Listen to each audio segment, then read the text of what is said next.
جبکہ بعض عرب کے تاریخی مصادر میں جناب حضرت بی بی سکینہ سلام اللہ علیہ کے شوہر کا نام عبداللہ بن حسن لکھا گیا ہے۔ ریاحین الشرائع میں آپ سلام اللہ علیہ کے شوہر کا نام عبداللہ بن مسلم بن عقیل لکھا گیا ہے۔ بعض ماخذ میں موصب بن زبیر کا نام ذکر ہوا ہے۔ کتاب الطبقات الکبریٰ والعام میں آیا ہے کہ موصب قتل ہونے کے بعد سکینہ نے عبداللہ بن عثمان سے شادی کی،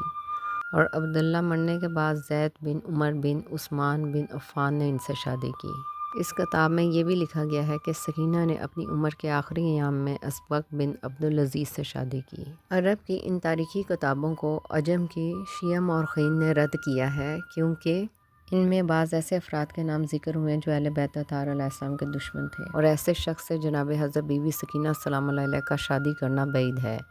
تاریخی منابع میں اس طرح کی باتوں کا تذکرہ اس لیے کیا گیا ہے تاکہ اہل بیت اطہار علیہ السلام کی شان کو گھٹایا جا سکے۔ مستند روایت اور حدیث میں آیا ہے کہ جناب حضرت حسن مثنی ابن حضرت امام حسن علیہ السلام اپنے چچا حضرت امام حسین علیہ السلام کے پاس آئے اور آپ علیہ السلام کی 2 بیٹیوں میں سے ایک کی خواستگاری کی۔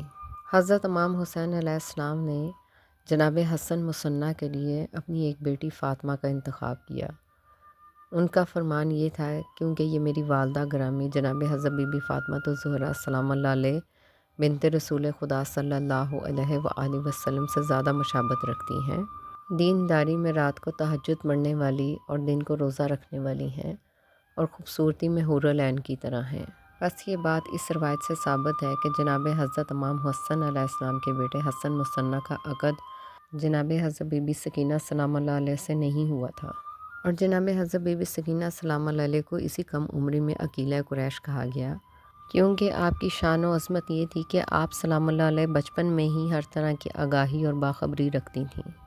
اور اسی کم عمرے میں آپ سلام اللہ علیہ فصاحت و بلاغت کی کثرت و مہارت سے بہرہ مند تھیں۔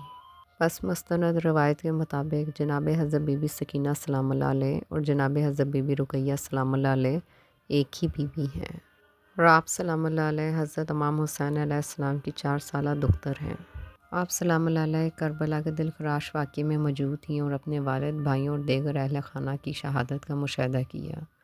کربلا کے بعد اہل بیت اطہار علیہ السلام کے دیگر افراد کے ساتھ آپ سلام اللہ علیہ کو بھی قیدی بنا کر کوفہ اور پھر شام کے دارالحکومت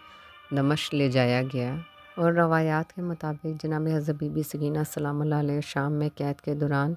اس کم عمری میں اپنے والد حضرت امام حسین علیہ السلام کے سر مبارک کو دیکھ کر اس قدر گریہ کیا